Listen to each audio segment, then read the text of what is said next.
சனி வக்ர பயிற்சி, கடகராசி, பூசம் நட்சத்திரம். இது சனியுடைய நட்சத்திரம். இந்த கடகராசியில் பூசம் நட்சத்திரக்காரர்களுக்கு 9ஆம் இடத்துல சனி பகவான் வக்ரமாகிறார். அந்த வக்ரமாகக்கூடிய சனி 7ஆம் அதிபதின்னு சொல்லக்கூடியவர், 8ஆம் அதிபதின்னு சொல்லக்கூடியவர். வக்ரமாகக்கூடிய நட்சத்திரம் பார்த்தீங்கன்னாக்கா ரேவதி நட்சத்திரமும் உத்திரட்டாதி நட்சத்திரமும் 2 நட்சத்திரத்துக்கும் கனெக்ட் ஆகிறார். அதாவது ரேவதி நட்சத்திரம் 2ஆம் பாதத்திலிருந்து உத்திரட்டாதி 2ஆம் பாதம் வரைக்கும் வருவார். இந்த நட்சத்திராதிபதிகள் யோக கிரகமாக உங்கள் சுய ஜாதகத்துக்கு, அதாவது இந்த ராசிக்கு ரேவதி நட்சத்திரம் அப்படின்றது 3ஆம் அதிபதி வரையாதிபதின்னு சொல்லக்கூடிய புதனுடைய நட்சத்திரம். இந்த ராசிக்கும் இந்த லக்னத்துக்கும் நன்மை செய்யாத புத பகவான் அவரோட நட்சத்திரத்தில் வக்ரமாகிறார். அதே மாதிரி நம்ம பின்னோக்கி வர மாதிரி ஒரு மாயத்தோற்றம் அப்படின்னு சொல்கிறோம் இல்லையா, அந்த நட்சத்திரம் வரைக்கும் கனெக்ட் ஆகும். உத்திரட்டாதி நட்சத்திரம் அப்படிங்கிறது 7ஆம் அதிபதியும் 8ஆம் அதிபதியும் சொல்லக்கூடிய சனியுடைய நட்சத்திரம். இந்த 2 நட்சத்திரத்தில் வக்ர காலங்களில் இருக்கும்போது என்ன மாதிரியான நன்மையும் தீமையும் நடக்கும்? இந்த ராசிக்கு நன்மை செய்யுமா, நன்மை நடக்குமா? ஏன்னா அந்த நட்சத்திராதிபதியை பார்க்கணும். அந்த நட்சத்திராதிபதி இப்போ சனி நகரக்கூடிய இடம். சனி 9ஆம் இடத்துல. ஒரு சில பேருக்கு 9ஆம் இடத்துல வக்ரமானார்னா அஷ்டம சனியோட தாக்கம் தெரிய ஆரம்பிக்குமா அப்படின்னு ஒரு சில பேர் கேட்குறாங்க. அஷ்டம சனியோட தாக்கமெல்லாம் இருக்காது. ஏன்னா 2025 சனி பெயர்ச்சிக்கு பிறகு சனி பகவான் வக்ரமானார் திருக்கணித முறைப்படி. அது கும்பராசியோட கனெக்ட் ஆனார், கும்பராசிக்கு வந்துட்டு போன மாதிரி. அப்போ அஷ்டம சனியோட தாக்கம் தெரிஞ்சிருக்கும். ஆனால் 9ஆம் இடத்துல பாக்கியஸ்தானத்தில் குருவுடைய வீட்டில் அந்த இடத்துல இருந்து வக்ரமாக்கும்போது மீனராசியில் மட்டும்தான் வக்ரமாகுவார். இப்போ அந்த மீனராசியில் வக்ரமாகக்கூடிய சனி குரு பார்வையில் இருக்கிறார், உச்ச குரு பார்வையில். ராசிக்கு இந்த உச்ச குரு இருக்கிறார் இல்லையா, இவரோட பார்வை 9ஆம் பார்வையாக இந்த சனி பகவானுக்கு விழுது.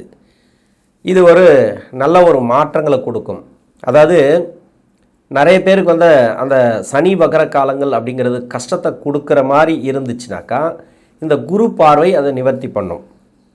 குரு பார்வையில் இருக்கக்கூடிய சனி மிகப்பெரிய மாற்றங்களை கொடுப்பார். இது எப்படி கொடுப்பார் அப்படின்னா, ஒரு வேலைக்காக முயற்சி பண்ணிகிட்டே இருப்பீங்க. அந்த முயற்சி எதை எடுத்தாலும் தடையாக இருக்குது சார் அப்படின்ற மாதிரி இருக்கும். டக்குன்னு பார்த்தீங்கன்னாக்கா அந்த வேலை கிடச்சிரும்.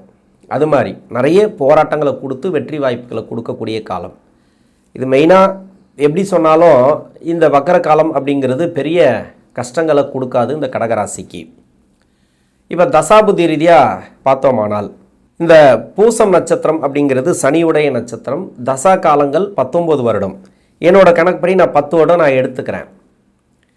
ஒரு 20-25 வயசுக்கு மேலே எந்த தசை பற்றி பேசினாலும் சரி, அந்த தசைக்கு நீங்கள் என்ன பாதத்தில் இருந்தால் என்ன தசை நடக்கும், 4ஆம் பாதம் வரைக்கும் ஒவ்வொருத்தருக்கும் நான் தனிப்பட்ட முறையில் நான் சொல்கிறேன்.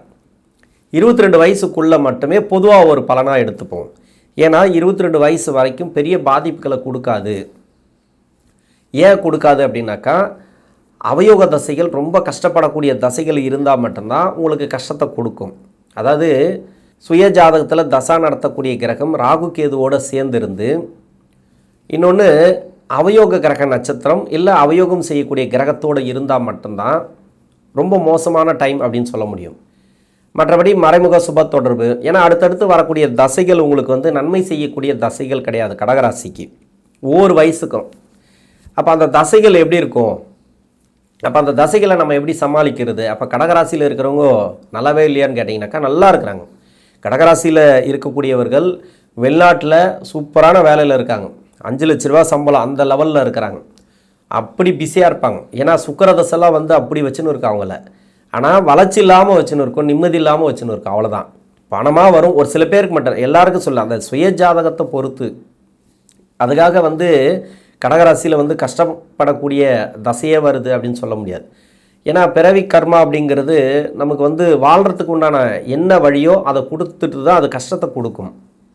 எப்படி அப்படின்னா, ஒரு தசை வருது, அந்த தசை மறைமுக சுப தொடர்பில் வச்சிரும். அது அப்போ அது கெடுதல் செய்யக்கூடிய தசையாக இருந்தால் கூட நன்மை செஞ்சிடும், கெடுதல் செய்யாது. கெடுதல் செய்யக்கூடிய அமைப்பில் வந்துடாது.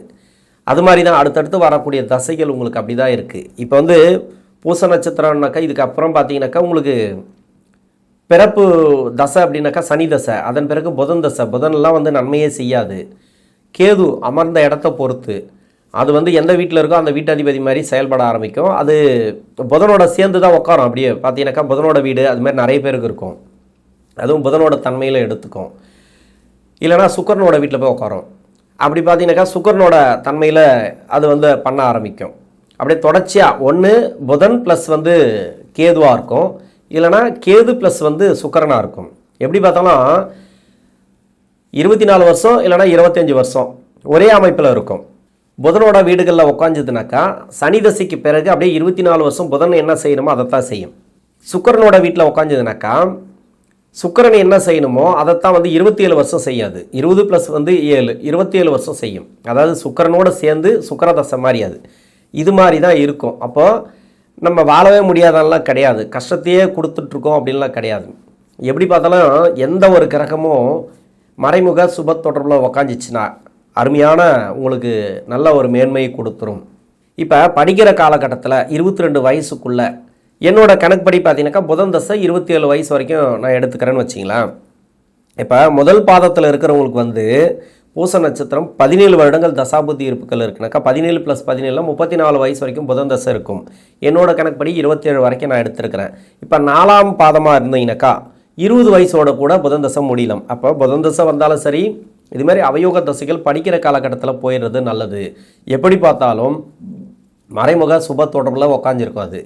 அதாவது 3, 6, 10, 11 ஆகிய இடங்களில் உட்காந்து தசை பண்ணும். அப்போ அது வந்து பெரிய கெடுபலன்களை கொடுக்காது. இது வரைக்கும் கொடுத்துருக்கலாம். அஷ்டம சனியில் வந்து நிறைய கஷ்டப்பட்டீங்க. படிக்கிற காலகட்டத்தில் முன்னேற்றம் இல்லாமல் நினச்சதை சாதிக்க முடியாமல் நினச்சதை விட அதாவது நம்ம சாதிக்கணும்னு நினச்சதை விட கம்மியாக சாதிச்சு கம்மியாக மார்க் எடுத்து அது மாதிரி பாஸ் பண்ண முடியாமல் ஒரு 2 முறை 3 முறை அட்டன் பண்ணி தான் பாஸ் பண்ணுறது, அது மாதிரி நிறைய அரியர் வச்சு பாஸ் பண்ணுறது, இது மாதிரி நிறைய கஷ்டங்களை கொடுத்துருக்கலாம். இல்லைன்னு சொல்லலை, எல்லாமே ஓகே தான், ஒன்றும் பிரச்சனை இல்லை. இதன் பிறகு பார்த்தீங்கன்னாக்கா நல்லா இருக்க போகுது. இப்போ வந்து கடகராசிக்கு வந்து அருமையான டைம் அப்படின்னு சொல்லலாம். இது வந்து சனி வக்கரத்தில் வந்து படிக்கிற காலகட்டத்தில் அவ்வளோலாம் டிஸ்டர்ப் பண்ணாது. ஒரு சிலருக்கு டிஸ்டர்பன்ஸ் இருக்கா, முயற்சி பண்ணுங்கள், பெரிய முயற்சி பண்ணுங்கள், சக்ஸஸ் ஆகும். இன்னொன்று பார்த்தீங்கன்னாக்கா 22 வயசுக்கு மேலே இப்போ புதன் தசை நான் எடுத்திருக்கேன் இல்லையா, இப்போ புதிய வேலை வாய்ப்புகளை உருவாக்கி தரும். வெளிநாடு சம்மந்தப்பட்ட வேலை வாய்ப்புகள் நல்லா இருக்குது. வேலையில் இருக்கக்கூடிய நெருக்கடிகள் மாறும். ஏன்னா அந்த நட்சத்திராதிபதி தான் வக்கரமாகிறார். 7 குடை கிரகம் 8ஆம் அதிபதினு சொல்லக்கூடியவர். நிறைய அவமானப்பட்டிருக்கலாம் வேலை செய்கிற இடத்துல, நிறைய வந்து உங்களுக்கு வந்து நெருக்கடிகள் நிறைய இருந்திருக்கலாம். அதெல்லாம் மாறக்கூடிய தன்மைகள் இருக்குது. 7ஆம் அதிபதி 8ஆம் அதிபதி வக்கரமாகிறதுனால இப்போ வந்து திருமணம் சம்மந்தப்பட்ட முயற்சிகள் இருக்குதுன்னு வச்சிங்களேன், சக்ஸஸ் ஆகும். அது ஒன்றும் பிரச்சனை இல்லை. அது 9ஆம் இடத்துல தான் இருக்கார், குருவுடைய பார்வையில் இருக்கார். திருமணம் சார்ந்து எடுக்கக்கூடிய முயற்சிகள் சக்ஸஸ் ஆகும். இன்னொன்று லவ் மேரேஜ் எல்லாம் நடக்கிறதுக்கான வாய்ப்பு இருக்குது, அதெல்லாம் சக்ஸஸ் ஆகிறதுக்கான வாய்ப்பு இருக்குது. என்னை பொறுத்த வரைக்கும் லவ் மேரேஜ் அப்படின்னாவே, லவ் மேரேஜ்னு சொல்லலை, லவ் அப்படின்னாவே எனக்கு பேட் டைம் தான் சொல்வேன். அப்போ லவ் மேரேஜ் எல்லாம் பண்ணி நிறைய பேர் நல்லா இருக்கிறத நான் பார்த்துருக்குறேன், இல்லைன்னு சொல்ல. கொஞ்சம் அனுசரித்து போங்க. லவ் மேரேஜ் பண்ணாலே அனுசரித்து போகிறது நல்லது. வாழ்க்கையில் வந்து நிறைய நம்ம எதிர்பார்த்தது மாதிரியே இருக்காது, எல்லாமே அங்கே அது வேறு மாதிரி இருக்கும். அதனால் எல்லாத்தையும் அனுசரித்து போகிறது நல்லது. இன்னொன்று, குழந்தை பாக்கியம் இல்லாத தம்பதியர்களுக்கு குழந்தை பாக்கியத்தை கொடுக்கும். ஏன்னா குரு வந்து ராசியில் இருக்கிறது சிறப்பு. 5ஆம் பார்வையாக 5ஆம் இடத்தை பார்க்கறது, 7ஆம் பார்வையாக 7ஆம் இடத்தை பார்க்கறது, 9ஆம் பார்வையாக அந்த வக்கர சனியை பார்க்கறது சிறப்பு. தொழில் செய்யக்கூடிய நபர்கள் கொஞ்சம் மாற்றி யோசிக்கிறது நல்லது. அதாவது இப்போ ஏதாவது முதலீடு போடணும்னா கொஞ்சம் யோசித்து போடுங்க, கொஞ்சம் டைம் எடுத்து போடுங்க. ஆல்ரெடி போயிட்டுருக்கு, நல்லபடியாக தொழில் போயிட்டுருக்குன்னா பரவாயில்ல, நல்லபடியாக போகும், ஒன்றும் பிரச்சனை இல்லை. அடுத்து வந்து கேது தசை. இப்போ பூச நட்சத்திரக்காரர்களுக்கு முதல் பாதத்தில் இருக்கிறவங்களுக்கு 35 to 42, 2ஆம் பாதம் முடியும் 3ஆம் பாதத்தில் இருக்கிறீங்கன்னு வச்சிங்களேன் 28லேருந்து 35 வரைக்கும், 4ஆம் பாதத்தில் இருக்கிறவங்களுக்கு 20 to 27 கேது தசை. கேது இது இருக்கிற இடத்த பொறுத்து அப்படின்னு சொல்லலாம். இது வந்து என்னன்னாக்கா 20 வயசுலேருந்து 42 வயசுக்குள்ளே வருது. இது எல்லாமே பரவாயில்ல, என்னை பொறுத்த வரைக்கும் கேது தசை அந்தளவுக்கு கெடுக்காது. சனி பார்வையில் மாட்டினா மட்டும்தான். அந்த வயசில் சனி பார்வையில் மாட்டாது. இப்போல்லாம் சனி பார்வையில் இல்லை, ஒரு வயசு இருக்குது, அதுக்குன்னு ஒரு வயசு இருக்குது. அந்த வயசில் தான் வந்து அந்த சனி பகவானுடைய இப்போ நகரக்கூடிய இடத்துல சனி பகவானுடைய பார்வை படக்கூடிய இடத்துல அந்த கேது இருந்திருக்கும். இப்போ கிடையாது. இந்த மாதிரி வயசு 40 வயசுக்குள்ளே இருக்கிறவங்களுக்கு இந்த கேது பகவான் தசை அப்படிங்கிறது உங்களுக்கு சிறப்பாக இருக்கும்.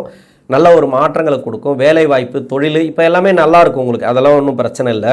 ஏன்னா குரு வந்து ஜென்மராசிக்கு வந்ததுனால ஒரு சில மன உளைச்சல்கள் இருக்கலாம். இதை செய்யலாமா அதை செய்யலாமா, இது மாதிரி நிறைய மனக்குழப்பங்களை கொடுத்துட்டே வரும். அது பிரச்சனை இல்லை, அது வந்து நீங்களே வந்து முடிவு பண்ணிக்கலாம். திருமணம் சார்ந்து முயற்சி பண்ணக்கூடிய நபர்கள் கேது தசையில் கொஞ்சம் வெயிட் பண்ணி பண்ணுறதே நல்லது. வயசு இருக்குன்னா கொஞ்சம் வெயிட் பண்ணுங்கள், அவசரப்பட்டு கேது தசையில் திருமணம் பண்ணாதீங்க. ஏன்னா ஒரு சில பேருக்கு வந்து சுக்கிரனோட வீட்டில் இருக்கும், புதனோட வீட்டில் இருக்கும், எல்லாம் அவயோகம் செய்யக்கூடிய வீடு தான், இல்லைன்னு சொல்லலை. நிறைய தடைகளை கொடுக்கும் அந்த வீட்டில் இருந்துச்சுனாக்கா. அது மாதிரி வீடுகளில் இருக்கும்போது கொஞ்சம் திருமணங்கிறது கொஞ்சம் பார்த்து பண்ணுறது நல்லது. அடுத்து வந்து சுக்கிரதசை. சுக்கிரன் பூச நட்சத்திரம் முதல் பாதத்தில் இருக்கிறவங்களுக்கு 42 to 62, ரெண்டாம் பாதம் இல்லைனா மூணாம் பாதத்தில் இருக்கிறவங்களுக்கு 35 to 55, நாலாம் பாதத்தில் இருக்கிறவங்களுக்கு 27 to 47. இந்த வயசில் தான் இந்த சுக்கிரதசை அப்படிங்கிறது வரும். அதாவது 27 வயசுலேருந்து 62 வயசுக்குள்ளே வருது. இப்போ 27 வயசில் இருக்கிறவங்களுக்கு வந்து திருமணம் அப்படிங்கிறது சக்ஸஸ் ஆகும், எடுத்த உடனே கொடுத்துரும். 27 28 இருக்கிறவங்களுக்கு கன்ஃபார்மாக திருமணம் அப்படிங்கிறது நடக்கும். அதாவது நாலாம் பாதத்தில் இருக்கிறவங்களுக்கு பூச நட்சத்திரம் திருமணம் சார்ந்து முயற்சி பண்ணிங்கன்னா 27 to 31 32க்குள்ளே இருக்கிறவங்களுக்கு இப்போ திருமணம் சக்ஸஸ் ஆகும். சனி வக்கரமாகிறார். இப்போ 7ஆம் அதிபதி தான். ஒரு சில பேருக்கு தடை கொடுக்கலாம். யாராருக்கெல்லாம் தடை கொடுக்கும் அப்படின்னா, சனி பார்வையில் இந்த சனி பகவான் இருந்தால் சுய ஜாதகத்தில் வக்கரமாக இருந்தால் அது மட்டும்தான், மற்றபடி வேறு ஒன்றுமே கிடையாது. சனி பார்வைனா 4 இடம் தான். அதாவது சனி இருக்கிற இடம் ரிஷபராசி, கன்னிராசி, தனுசு ராசி, இந்த இடங்களில் சனி இருந்தால் மட்டும்தான் இப்போ வந்து கொஞ்சம் டிஸ்டர்ப் ஆகலாம், வாய்ப்பு இருக்குது. இல்லைனா அந்த அளவுக்கெல்லாம் டிஸ்டர்ப் ஆகாது, உங்களுக்கு சக்ஸஸ் ஆகும் திருமணம் சார்ந்து. இன்னொன்று கோர்ட்டு கேஸு டைவர்ஸ் எல்லாம் போயிட்டுருக்கு இல்லையா, இதெல்லாம் வந்து சக்ஸஸை கொடுக்கும். நீங்கள் எதிர்பார்த்த ஒரு வெற்றி வாய்ப்புகளை கொடுக்கும் இந்த சுக்கிரதசையானது. சுக்கிரதசையை பொறுத்த வரைக்கும் ராசிக்கு 4ஆம் அதிபதினு சொல்லக்கூடியவர் கடகராசி பூச நட்சத்திரக்காரர்களுக்கு. ஏன்னா ஒரு வேலையை கொடுத்துரும் கடகராசியில், அந்த வேலையை கொடுத்துட்டு அந்த வேலையில் வந்து வளர்ச்சி இல்லாமல் வச்சுருக்கு, அவ்வளோதான். வேலையில் ஏன் வளர்ச்சி இல்லாமல் வச்சுருக்கு, அதாவது 50,000 ரூபாய் சம்பளம் இருந்தாலும் சரி, நீங்கள் 2 லட்ச ரூபா சம்பளத்தில் இருந்தாலும் சரி, அதே இடத்துல தான் முதல்ல இப்போ சுக்கிரதசை கொடுத்துச்சுனாக்கா அதே 20 வருஷம் அதே இடத்துல தான் வச்சுன்னு இருக்கும். நீங்கள் வேறு எங்கே போனாலும் சரி அந்த சம்பள உயர்வுன்னு ஒன்று இருக்காது. அது மாதிரி வளர்ச்சி இல்லாமல் இருக்கும். ஒரு சில பேர் வண்டி வாகன சேர்க்கை, வீடு கட்டுறது எல்லாமே இருக்கும். சுக்கிரதசையில் கொடுக்க மாட்டாருன்னு சொல்லலை. அதாவது சுக்கிரன் வந்து பங்கப்படக்கூடாது, அவயோக நட்சத்திரம் ஏறக்கூடாது. இன்னொன்று வந்து பார்த்தீங்கன்னாக்கா ராசிக்கு வந்து அந்த நட்சத்திராதிபதி சுக்கிரன் எந்த நட்சத்திரத்தில் இருக்காரோ அந்த நட்சத்திராதிபதி அவருக்கு மறையக்கூடாது. இன்னொன்று வீடு கொடுத்த கிரகம் ஆட்சி உச்சத்தில் வந்துட்டால் சிறப்பு. அப்போ வேலைங்கிறது ஸ்ட்ராங்காக இருக்கும். ஆனால் சுக்கிரனுக்கு உண்டான காரகத்துவம் பாதிக்கப்படும், திருமண வாழ்க்கையில் கொஞ்சம் சிக்கலை வைக்கும். சுக்கிரதசைனாவே உங்களுக்கு 20 வருஷங்கள் போகுதுன்னு வச்சிங்களேன், திருமண வாழ்க்கையில் ரொம்ப உஷாராக இருங்க. ஏன்னா சனியுடைய நட்சத்திரம் நீங்கள், உங்களுக்கு சப்போர்ட் பண்ணோம், இல்லைன்னு சொல்ல எல்லாருக்கும் நம்ம அப்படி சொல்லிட முடியாது. உங்கள் சுய ஜாதகத்தை பொறுத்து சனியை வந்து நல்லா உக்காரணும். 7ஆம் அதிபதி 8ஆம் அதிபதினு சொல்லக்கூடியவரும் சனி பகவான் நல்லா உட்காரணும், லக்ன யோகராக வரணும். இல்லை நான் லக்னத்துக்கு வந்து அவயோகம் செய்யக்கூடிய கிரகமாக வந்தால் கூட மறைமுக சுப தொடர்பில் இந்த சனி பகவான் வந்துச்சுனாக்கா சிறப்பு. இன்னொன்று, இந்த ராசிக்கு வந்து சுக்கிரன் நன்மை செய்ய மாட்டார், ஆனால் வேற ஒரு லக்னமாக இருந்து அந்த லக்னத்துக்கு யோகராக வந்துட்டால் இன்னும் சிறப்பு.